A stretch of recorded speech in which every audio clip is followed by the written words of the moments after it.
예, 오늘 3월 24일 감산 숲속교회 여러분 환영합니다. 오늘 말씀은 로마서 말씀을 함께 들어가겠습니다.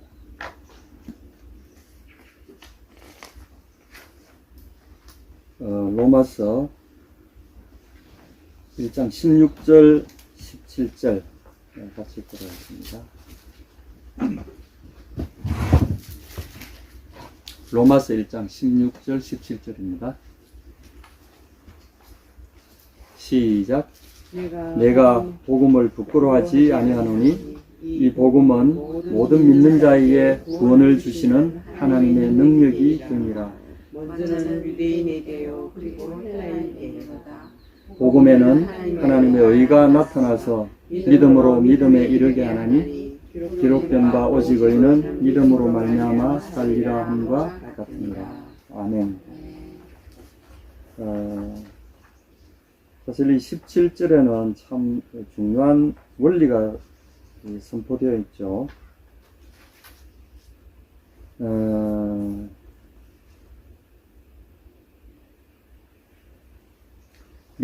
의인은 믿음으로 살 것이다. 말씀입니다.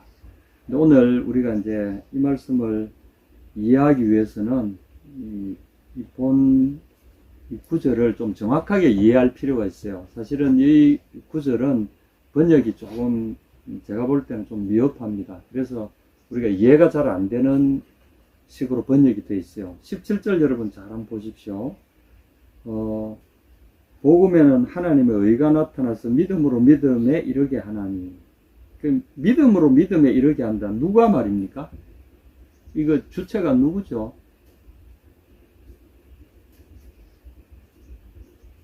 이 말을, 이 번역을 보면, 복음에는 하나님의 의가 나타나서, 하나님의 의가 우리로 하여금 믿음으로, 믿음에서부터 믿음에 이르게 한다. 이런 뜻입니까? 한글로 보면 그렇게 보이지 않습니까? 믿음에서 믿음으로 믿음에 이르게 한다. 이게 또 무슨 뜻입니까? 뭐 어떤 분은 처음에는 조그만 믿음이었다가 나중에는 더 큰 믿음으로 나아간다. 뭐 이런 뜻입니까?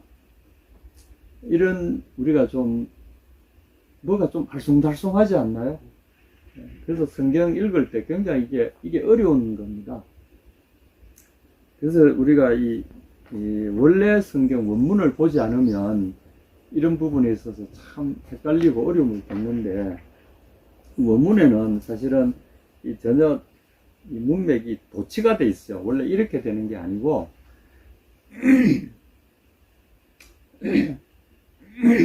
그 안에는 이렇게 됐습니다. 그 안에는, 이 복음이죠. 그 안에는, 복음 안에는, 왜냐하면 그 안에는 하나님의 의가 아포칼립테타이 계시되어 져 있다. 이런 뜻입니다. 요게 이제 첫 번째 구절입니다. 왜냐하면 그 복음 안에는 하나님의 의가 계시되어져 있다. 이 아포칼립테타이라는 수동태입니다. 아포칼립토라는 이 말은 덮여져 있던 것이 벗겨져서 실체가 드러난다, 이런 뜻이거든요. 이걸 이제 우리 계시록도 역시 이 말을 씁니다. 우리가 계시록이라는 것은 덮여져 있던 것, 그러니까 완전히 다른 차원의 존재로서 우리의 눈에 덮여져 있는 걸 말합니다. 그러니까 보통 이제 계시라고 하면은 갑자기 막 눈앞에 뭐 안 보이던 것이 쫙 하고 보이고 막 우리가 좀 그런 걸로 생각하기 쉽지 않습니까? 성경에서 말하는 계시의 기본적인 개념은 차원을 달리하는 어떤 그걸 열어 젖힐 때 이런 말을 많이 씁니다. 왜냐하면 하나님 우리에게 다가오시잖아요. 예수님이 우리에게 나타나셔서 보이지 않는 하나님을 우리 눈에 보이도록 해주셨잖아요. 하나님은 시공간이 우리와 다른 새로운 차원의 하늘이라는 존재에서 우리에게 내려오셨잖아요. 그래서 우리와 같은 차원 속으로 들어오셨잖아요. 그래서 이거는 예수님은 하나님의 계신 거죠. 하늘에 올라간 자 외에는 하늘에서 내려온 자가 없다. 이랬을 때 그 하늘이라는 말은 우리가 다른 차원의 존재 세계를 이야기하잖아요. 하나님을 본 사람이 있습니까? 못 보잖아요. 그건 차원이 다르기 때문에. 하나님 존재하시지만 우리가 못 보고 인식을 못 하잖아요. 차원이 다르기 때문에. 그런데 그 차원을 건너뛰어서 우리에게 차원을 열어 젖혀서 보여주실 때 그게 이제 계시인 거죠. 성경의 계시는 그런 기본적인 골격을 갖고 있습니다. 그래서 내가 뭐 모르고 있는 숨겨진 어느 걸 그런 거는 계시라고 하진 않아요. 그냥 단순히 우리 눈에 숨겨져 있는 똑같은 차원에 있는, 예를 들면 바늘이 어디 숨겨져 있는데 떨어져 있는데 그걸 찾는다, 이건 계시가 아니죠.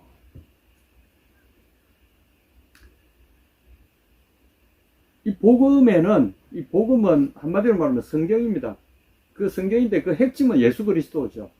예수 그리스도, 그분의 말씀과 그분의 이야기와 그분의 삶 자체, 또는 그분 그 자체, 그게 이제 유앙겔리온이죠. 좋은 소식이죠. 안겔로스라는 말은, 이 천사라는 말이 원래 이 안겔리온이라는 말은 천사가 전해주는 것, 천사는 이제 사자죠. 그래서 좋은 소식을 갖고는 소식꾼을 말합니다. 소식꾼이 들고 온 그 무엇, 그게 이제 그 좋은 것, 그걸 이제 유앙겔리온 이렇게 하죠. 그래서 예수님이 우리에게 들고 오신 그 소식이요, 그분 자체가 유앙겔리온이고요. 그리고 그분이 우리에게 해주신 말씀과 약속과 그분의 삶 자체가 우리에게 유앙겔리온입니다. 좋은 소식이 되는 거죠. 이 안에 뭐가 들어있느냐 하면, 이 좋은 소식 안에 진짜로 좋은 게 하나 있는데, 그게 뭐냐 하면 하나님의 의가 너희에게 공짜로 전달해진다, 이런 겁니다. 이전에는 우리가 뭘 해야 우리의 의를 확보하고 그 의를 힘입어서 하나님께 축복을 받는 뭐 이런 구조로 이해를 했다면, 예수님이 오셔서 우리에게 좋은 소식을 갖고 오셨는데, 그 좋은 소식의 핵심은 뭐냐? 너희들에게 하나님이 예비하신 의가 선물로 너희에게 전달되어진다는, 하나님의 선물인 의가 너희 이 예수 그리스도 안에, 그분이 갖고 오신 그 소식 안에 이게 숨어 있다는 거죠. 이게 차원이 다른 의죠. 사람이 행한 의가 아니라 하나님이 만들어 놓으신 의, 그러니까 차원이 다른 겁니다. 이것을 우리에게 열어 보이신다는 거죠. 이 복음 안에는 하나님의 의, 이 복된 소식, 그 핵심 중의 핵심이 하나님이 예비하신 우리의 의입니다. 이게 하나님조차도 하나님이 만들어서 우리에게 주신 우리의 의죠. 이게 선물로 받은 의인데, 이게 그 다음에 이렇게 됩니다. 이게 어떻게 우리에게 계시되어지느냐 하면 에크피스테오스 에이스피스틴, 이 말은 믿음으로부터 시작해서 믿음에 이르기까지, 이런 뜻이니까 이거는 히브리적인 표현이라고 볼 수 있어요. 이 말은 그리스 말로 표현이 되었는데, 이 표현 방법은 믿음으로부터 믿음에 이르기까지, 이게 뭔 의미일 것 같습니까? 이 관용적인 표현이라고 보여지는데, 이것은 전적으로 믿음에 의해서, 이런 뜻입니다.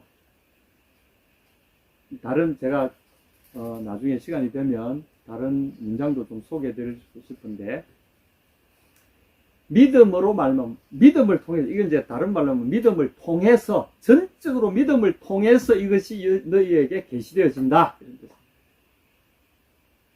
하나님의 의를 우리가 얻으면 뭐 믿음이 처음에 조그만 믿음이 됐다 큰 믿음, 이런 게 아니고, 여기서 말하는 이 문맥의 의미는 전적으로 믿음에 의해서, 시작도 믿음이요 끝도 믿음이요. 예수님이 자신을 소개하실 때 어떻게 소개하셨습니까? 계시록에 보면 나는 알파와 오메가다, 나는 시작과 끝이다, 이 똑같은 겁니다. 이게 에크란 시작, 뭐뭐로 붙으라는 뜻이고요, 에이스는 안으로, 최종 결론으로, 최종적으로 뭘 되어지는 걸 말할 때 에이스라고 표현합니다. 그래서 에크, 뭐뭐로부터 시작해서 뭐뭐로 끝이 난다. 그럼 이거는 알파에서 오메가, 시작해서 끝까지, 이런 의미입니다. 시작과 끝, 알파 오메가를 이야기할 때 그런 것과 똑같은 의미를 갖습니다. 그래서 시작도 믿음이요 끝도 믿음이요. 그러면 이거 전적으로 믿음에 의해서, 전적으로 믿음을 통해서 하나님의 의가, 이 복된 소식 안에 숨겨져 있는 하나님의 의가 너에게 계시되어진다, 이런 뜻입니다. 복음에는 하나님의 의가 드러나서 믿음으로 믿음에 이게 아니라 이 복음 안에 하나님의 의가 너희의 믿음, 전적으로 너희의 믿음에 의해서 계시되어진다는 거죠. 그래서 믿음을 가진 사람들에게 계시되어지고, 믿음으로 이해되어지고, 믿음으로 우리에게 받아들여지고, 믿음으로 우리 것이 되어지고, 선물을 어떻게 받는다고요? 믿음으로 이 선물을 받게 되고, 받아보니 이 선물이 우리에게 이해되어지고 보이게 된다는 거죠. 그래서 예수님을 믿고 나서 보니, 와, 내가 이렇게 놀라운 선물을 받았구나 하고 우리 속에 깨달음이 일어나는 것은 바로 이런 계시라는 거죠. 믿음으로 예수님의 선물을 받아들일 때 우리 속에 영적인 눈이 열린다는 그런 의미를 포함하고 있는 거죠. 믿음으로 믿음에 이르는 게 아니라 전적으로 믿음에 의해서 이것이 우리에게 계시되어진다 이럽니다. 이 믿음으로 믿음에 이른다는 그런 해석이 아니라 믿음으로 우리에게 계시되어진다. 그래서 이 로마서 전체의 주제가 바로 이겁니다. 믿음을 통해서 구원을 얻는다. 믿음을 통해서 보니까 하나님의 선물을 내가 받게 되고, 믿음을 통해서 보니 그 안에 있는 하나님의 의가 내 것으로 되어졌구나 라는 것을 우리가 깨닫게 된다. 실제로 이 있습니다. 이게 이제 왜냐하면 뒤에 보시면은 17절 뒷부분이 이렇게 되어 있습니다. 기록된 바 오직 의인은 믿음으로 말미암아 살리라 함과 같이. 그러니까 앞 구절과 뒷 구절이 대꾸가 되어 있는 거죠. 이 안에 문장이 두 개가 들어 있어요. 하나는 전적으로 믿음에 의해서 하나님의 의가 이 복음 안에서 계시되어진다.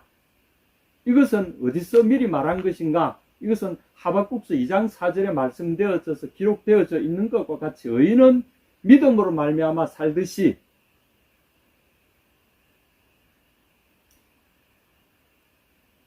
믿음으로 하나님의 의가, 복음 안에는 하나님의 의가 드러나진다. 이런 뜻입니다. 그럼 하박국서 2장 4절을 보시게 되면 여러분 하박국서 한번 찾아보시겠어요? 하박국서는 구약 뒷부분에 있습니다.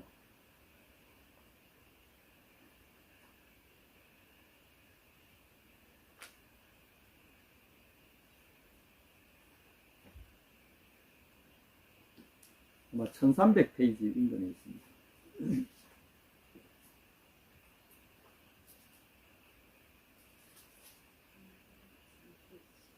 이 하박국서의 전체적인 이 개요는 제가 시간이 없으니까 간단히 말씀드리자면, 자기가 볼 때, 선지자가 볼 때 세상은 너무 엉망이라는 거죠. 너무 악하고 하나님의 말씀처럼 심판이, 하나님의 말씀을 어기면 심판을 받아야 되는데 심판도 행해지지도 않고, 오히려 악한 사람, 하나님을 멀리하거나 대적하는 자들이 더 잘 되는 세상이라 이거죠.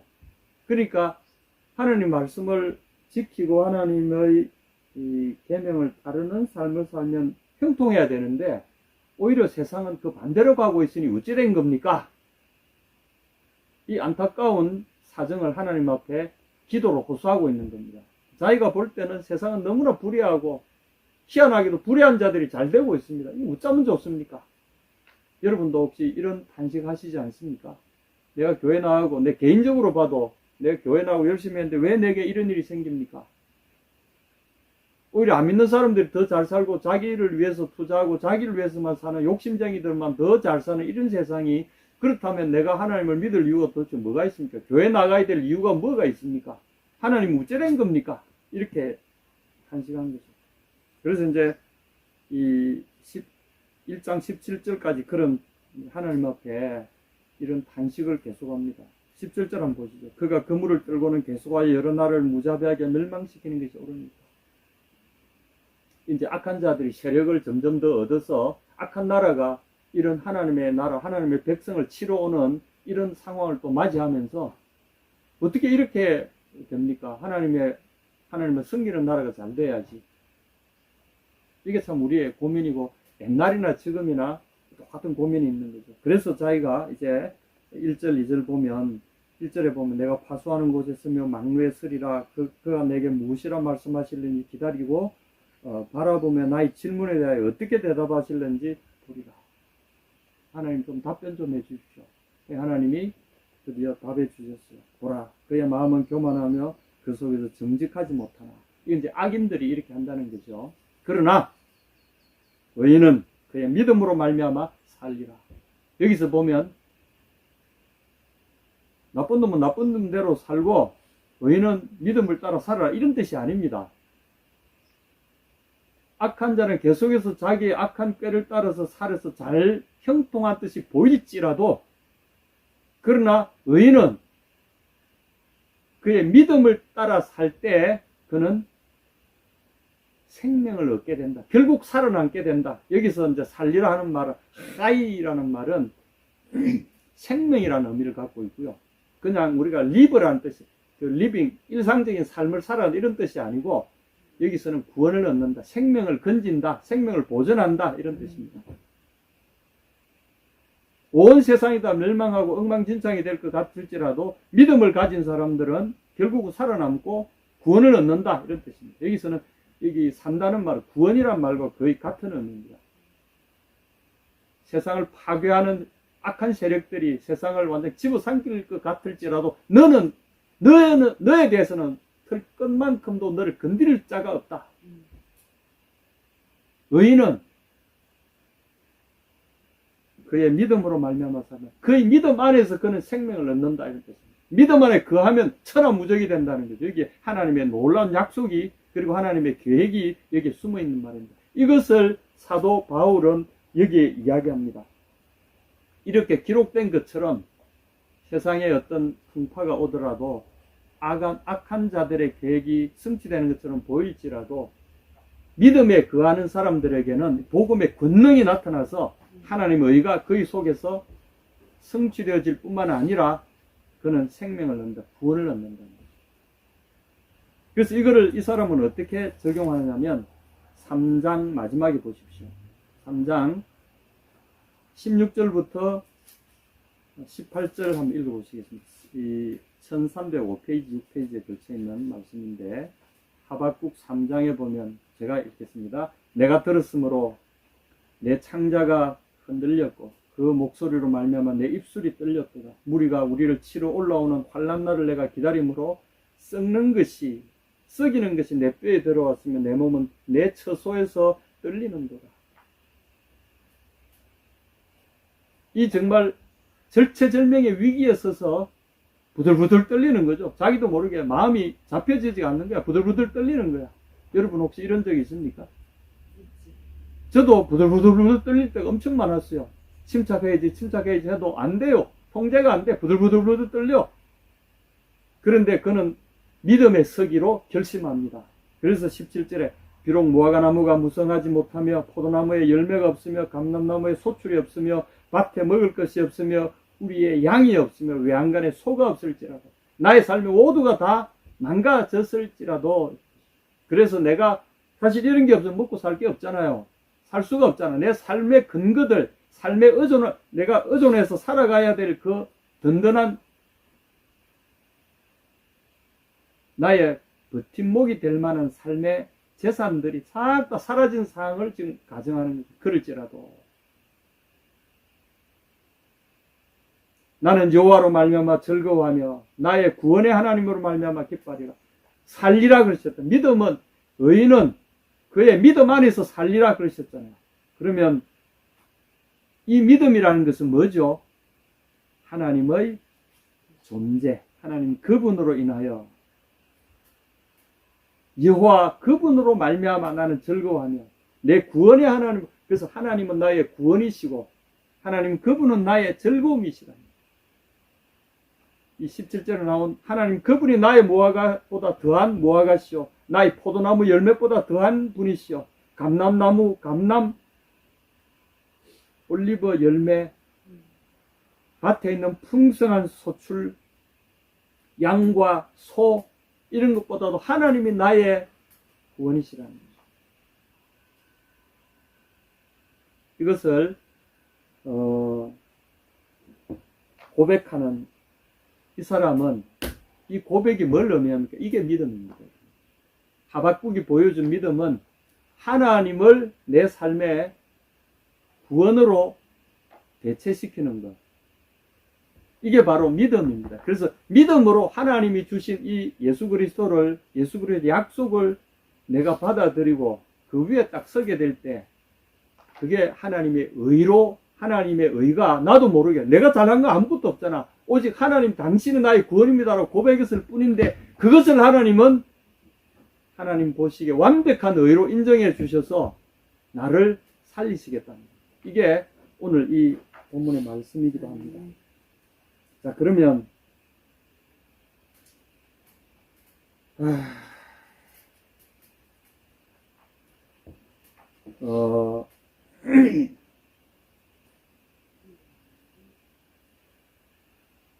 이 결정적으로 이 로마서에서 이제 믿음으로 말미암는 의에 대해서 하박국의 이 고백을 처음에 예로 들었지만 이 사도 바울은 4장으로 가면서 이 믿음을 어떻게 믿음의 조상인 아브라함이 하나님을 믿음으로 말미암아 어렵게 됐는가에 대한 그 예를 들면서 그의 결론을 짓는 모습입니다. 로마서 4장으로 잠깐 넘어가시겠습니다.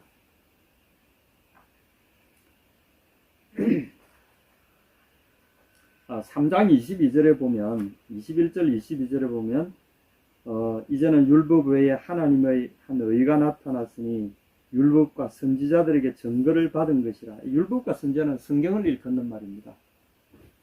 곧 예수 그리스도를 믿음으로 말미암아 모든 믿는 자에게 미치는 하나님의 의인이 차별이 없느니라. 믿는 자에게 하나님 그분을 내 구원의 근원으로 삼는 이 사람들에게 이걸 바로 믿는다는 걸로 주님이 이야기하신 거고, 이럴 때 어떻게 해요? 하나님의 의가 그에게 주어진다는 거죠. 이것을 실제로 하박국도 아까 그렇게 고백했잖아요. 하박국의 믿음의 실체를 보면 하나님 그분을 나의 구원으로 인정했잖아요.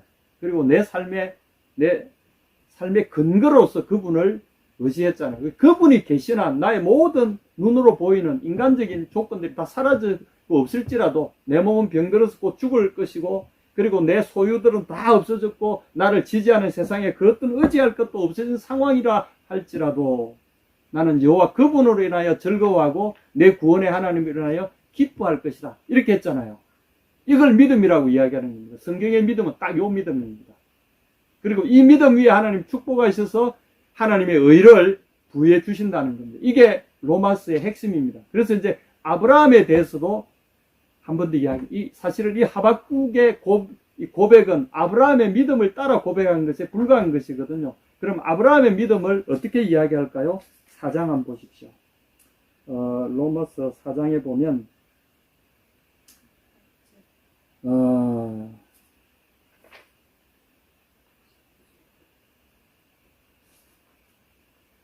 4장 17절 한번 보십시다.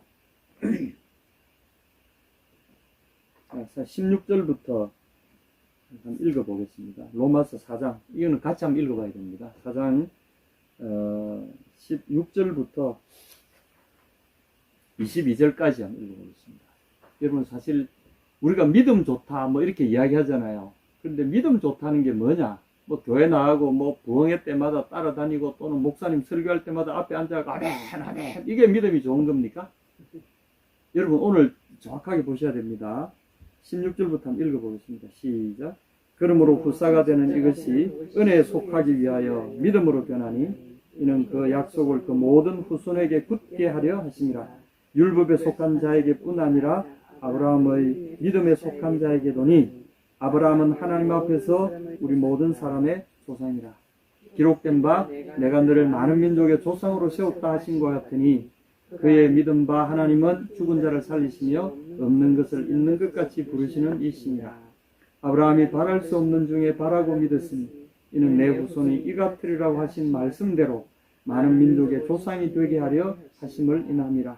그가 백세나되어 자기 몸에 죽은 것 같음과 사라의 태에 죽은 것 같음을 알고도 믿음이 약하여지지 아니하고 믿음이 없어 하나님의 약속을 의심치 않고 믿음에 근거해져서 하나님께 영광을 돌리며 약속하신 것을 또한 능히 이루실 줄을 확신하였으니 그러므로 이것을 저에게 의로 여기셨느냐.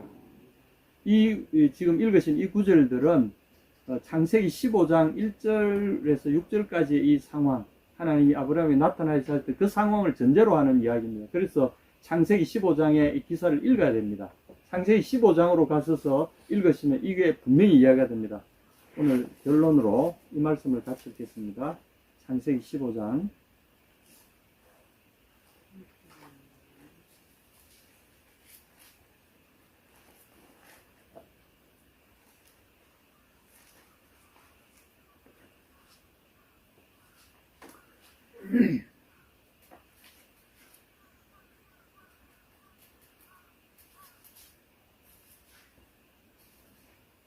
1절부터 6절까지 읽겠습니다. 시작. 이후에 여호와의 말씀이 환상 중에 아브라함에게 임하여 이르시되 아브라함아 두려워하지 말라. 나는 내 방패요 너희 지극히 큰 상급이니라. 아브라함이 이르되 주 여호와여 무엇을 내게 주시려 하나이까. 나는 자식이 없사오니 나의 상속자는 이 다메섹 사람 엘리에셀이니이다. 아브라함이 또 이르시되 주께서 내게 씨를 주지 아니하셨으니 내 집에서 길린 자가 내 상속자가 될 것이니이다. 여호와의 말씀이 그에게 임하여 이르시되 그 사람이 내 상속자가 아니라 내 몸에서 날 자가 내 상속자가 되리라 하시고 그를 이끌고 밖으로 나가서 이르되 하늘을 우러러 뭇별을 셀 수 있나 보라. 또 그에게 이르시되 내 자손이 이와 같으리라. 아브라함이 여호와를 믿으니 여호와께서 이를 그의 의로 여기시고. 아멘. 내 자손이 이와 같으리라. 18절에 로마서 4장 18절에 보면 내 이는 아브라함이 바랄 수 없는 중에 바라고 믿었으니 이는 내 후손이 이 같으리라 하신 말씀대로 이렇게 있죠. 그죠? 바로 이 같은 게 뭐 같단 말입니까? 하늘의 별과 같다는 거죠.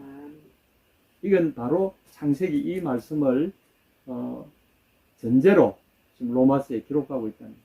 자, 여기서 믿음에 대한 중요한 사실을 우리가 하나 알 수 있어요. 15장 1절에 보시면 우리가 믿음을 이야기할 때 우리가 하나님을 향한 일방적인 우리의 태도라고 이야기하기 쉽지 않습니까? 여기서 보면 믿음에 대한 중요한 잘못된 근거 중에 하나가 우리의 일방적인 하나님을 향한 이게 아니라는 거죠. 15장 1절을 보게 되면 여기에 보면 아브라함과 하나님 사이에 중요한 어떤 관계가 설정되어 있다는 걸 알 수 있는데 15장 1절에서 하나님은 뭐라고 자기를 소개하십니까? 나는 너의 방패요 너의 지극히 큰 상급이다. 여기 이제 하마게인이라고 그러는데 이 마게인이란 말은 원래 울타리 치다 이런 말에서 나온 뜻입니다. 그래서 울타리 쳐서 나를 완벽하게 보호할 수 있는 것, 이게 이제 나중에 마겐이라고는 방패라는 말로 쓰이게 되는 거죠. 방패는 나의 완벽한 보호막이 되는 걸 의미합니다. 나는 너의 울타리다. 나는 너의 완벽한 방어막이다. 이런 뜻입니다. 그리고 나는 너의 지극히 큰 상급이다. 여러분 여기 지극히 큰 상급이라는 이 말씀은 원어에 보게 되면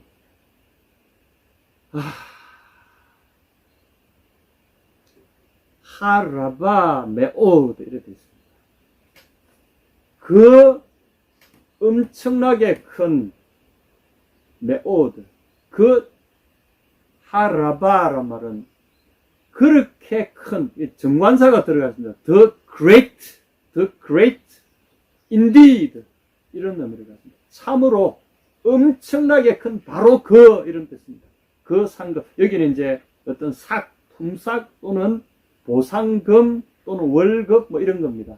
이거는 어떤 고용한다 또는 수고를 부과할 때 거기에 대한 보상으로 주는 것을 말하는 겁니다. 그래서 하나님이 나와 함께 우리와 함께 동행을 하지 않습니까? 그럴 때 하나님 자신이 내가 너의 보상이다 이런 뜻입니다. 내 인생에 하나님을 향한 그럼 이거는 어떤 의미를 갖습니까? 하나님 그분이 먼저 자신을 우리에게 전적으로 주셨다는 것을 전제로 하는 그런 말씀이잖아요. 내가 내 마음을 하나님께 전적으로 내 일생을 하나님께 전적으로 헌신하고 드리고 믿고 따르고 이거 이전에 하나님 그분이 자신을 전적으로 우리에게 내어주셨다는 것을 전제로 하고 있는 이 믿음입니다. 하나님이 나에게 자신을 전적으로 내어주셨고 그것을 내가 그 뜻을 알고 하나님 정말 그렇습니까? 그렇다면 나도 당신께 내 모든 걸 내어드리겠습니다. 이게 믿음이라는 거죠. 그러니까 다시 복음으로 돌아가면 복음이 뭡니까? 예수 그리스도 우리에게 오신 거잖아요. 하나님 그분이 우리에게 오신 거잖아요. 하나님의 외아들이 우리에게 자신을 전적으로 내어주시기 위해서 하나님이 세상을 이처럼 사랑하사 독생자를 우리에게 주셨으니, 자기 자신을 내어주셨으니, 나는 너의 방패요, 지극히 큰, 엄청나게 큰 바로 그 상급이다. 보상이다. 그러므로 하나님 나의 구원이시요, 하나님 나의 기쁨이시잖아요. 주님이 여기에 똑같이 말씀하십니다. 나는 너의 방패, 너의 지극히 큰 상급이다. 이 하나님을 내가 믿고 받아들일 때 나의 모든 것을 이제 하나님께 올려드릴 수 있는 거죠. 이게 두 개가 만나는 거죠. 이게 믿음입니다. 하나님도 내게 모든 걸 내주셨고, 나도 그 하나님을 받아들이면서 나의 모든 것을 하나님께 내놓는 거죠. 이게 결합이 일어날 때 하나님 이걸 결혼에 비유하셨어요. 이스라엘을 자신의 백성으로 삼으실 때도 그렇게 나는 너의 신랑이 되고 너는 나의 신부가 된다. 이렇게 결혼으로 비유를 하셨잖아요. 믿음은 하나님과 이런 영적인 결혼 관계에 들어가는 것, 하나님과 하나 되는 관계 속에 들어가는 것, 이게 믿음입니다. 그러므로 믿음은 그냥 믿습니다, 이 정도가 아니라 믿음의 제일 중요한 전제 조건은 그분이 자신을 우리에게 내주셨다는 것이고, 그것을 우리가 받아들이고 하나님의 그 사랑 앞에 내 사랑을 고백하는 것, 이게 믿음이라는 거죠. 그리고 주님이 그의 삶에 대해서 약속하십니다. 4절 5절 보시면 내 몸에서 날 자가 내 상속자가 될 거다. 그런데 이 말씀을 받을 때 벌써 그 나이가 늙어가지고 벌써 90이나 되고, 결국은 75세에 하나님께 부르심을 받았지만 25년을 더 기다려서 100세나 됐어야 아들을 보게 됐어요. 그러니까 그 사이에 얼마나 절망스럽겠습니까? 사람이 이때 되면은, 그래서 이제 4장 18절에 아브라함이 바랄 수 없는 중에 바라고 믿었다. 자기가 지금 다 늙어가, 자기 아내도 지금 경수도 다 끊어지고 이미 씨를 잉태할 수 없는 상황이 됐는데도 불구하고 그는 믿었다는 거예요. 왜냐하면 하나님 그분이 나의 뭐라고 그러셨어요? 방패요, 지극히 상급이라고 말씀하셨지만 그분이 하실 거라는 거죠. 그래서 그가 믿을 수 없는 중에, 이 그리스 말이 되면은 이 파르엘피다, 소망이 지나가 버린 그곳에서 FLPD, 소망 위에 서서 이미 지나가 버렸어요. 파라LPD입니다. 이미 지나가 버렸어요. 소망은 지나갔는데 다시 지나갔지만 지나간 그 소망 위에 서 있다는 거죠. 이게 믿음이라는 거죠. 저는 믿음이란 말을 정몽주의 단심과 같은 것도 비슷하다고 봐요. 세상은 그에게 유혹합니다. 이런 데를 어떠하리, 저런 데를 어떠하리, 만수산 드렁칠이 얽혀진 데를 어떠하리. 우리도 이와 같이 얽혀져서 천만 년을 누려보세. 세상은 그렇게 이야기할지라도 이 몸이 죽고 100번 고쳐 죽고 100골이 진토되어 넋이라도 있고 없고, 그럴지라도 임향한 일편단심 가실 줄이 있으리라. 우리가 하나님을 생각할 때, 왜냐하면 그분이 나에게 전적으로 주셨기 때문에 나도 그분을 향하여 내 삶을, 내 일편단심을 그분에게서 떠나지 않게 하는 것이야말로 내가 할 수 있는 최소한의 그분을 향한 사랑이요, 내 고백일 수밖에 없다. 그럴 때 아브라함에게 어떤 일이 일어났습니까? 그가 100세나 되어 자기 몸에 이미 죽은 것을, 여기 이제 우리 번역에는 죽은 것 같음과라고 되어 있잖아요. 근데 원문에는 그의 몸에 이미 죽은 것과 사라의 태가 이미 죽어버린 것을 알고도 이래 되어 있습니다. 사실은 그렇다 이거죠. 그럼에도 불구하고 그는 믿음이 약해지지 않았다. 그의 일편단심은 흔들리지 않았다. 왜냐하면 그는 하나님을 알았기 때문에, 자신을 나에게 내어주신 그 하나님을 알았기 때문에 그분을 향한 그의 믿음도 흔들리지 않았다는 거죠. 이게 믿음입니다. 그럴 때 6절 보십시오. 아브라함이 하나님을, 여호와를 믿으니 여호와께서 이를 그의 의로 여기셨다. 이 의가 아브라함의 후손들, 예수 그리스도를 믿는 믿음 속에 있는 이 사람들이 다 아브라함의 이 믿음이 예수 그리스도를 통하여 우리에게 다시금 확인된 거죠. 그래서 이 믿음 속에 있으면 우리는 아브라함의 후손이라고 일컫는 이유가 바로 이 하나님과 아브라함이 하신 이 약속, 언약, 댕기프로 맹세한 그 맹세보다도 더 진하고 견고한, 죽음도 끊을 수 없는 이 사랑의 맹세, 이것이 우리의 믿음이고요. 이럴 때 하나님이 이것을 의로 여기셨다. 이 우리가 요즘 고백하는 이신덕이라고 하는 개신교의 이 교리가 바로 여기에 근거하고 있는 겁니다. 하나님 그분이 자신을 내주셨으므로 우리도 그분에 대한 우리의 믿음을 고백하는, 이 아브라함이 했던 것처럼 우리도 이렇게 하는 거죠. 그래서 다시금 우리는 하박국의 고백 속으로 들어갑니다. 우리에게 우리의 양도 없고 포도원에 포도도 없고 밭에 소출도 없고 양도 없고 소도 없고 아무것도 없을지라도 내 몸은 망가져서 건강도 없고 가진 것도 없고 친구도 없고 이웃도 없고 재산도 없고 아무것도 없을지라도 어떻게 해요? 내 구원의 하나님을 인하여 나는 기뻐하다. 왜냐하면 그분이 살아계심으로 우리의 구원은 흔들리지 않는다. 그럴 때 기적들이 일어납니다. 그리고 새로운 차원에 하나님이 개입하시게 되면요, 놀라운 일들이 벌어집니다. 이것이 우리가 가진 세상을 이긴 믿음이 바로 여기에 있습니다. 여러분, 이 믿음 속에 거하시지 않겠습니까? 아멘. 이 믿음을 붙드십시다. 할렐루야.